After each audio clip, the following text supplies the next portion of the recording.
What is the difference between a growth and a value stock? So what I chose here is McKesson.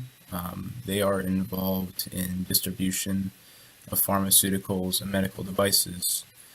A value stock can be described as one that trades at a low earnings multiple for an extended period of time.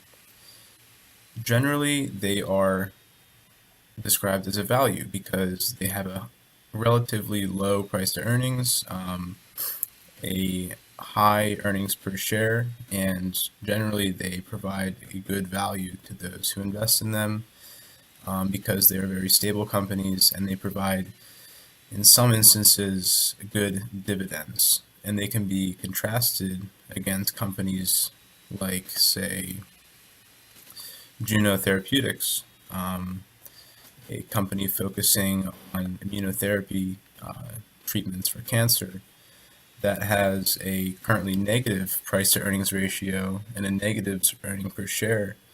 However, they do have a very high potential upside in the instance that their therapies become successful.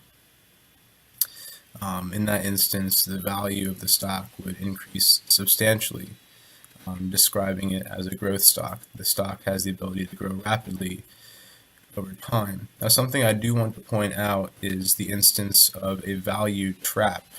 Say the price to earnings ratio is low and the earnings per share is high, and the stock is relatively cheap. It might be cheap because it is not performing well. There might be a problem with the industry or the company itself. There is a reason that people aren't buying it. So in this instance, due diligence is the preferred method of evaluating the stock.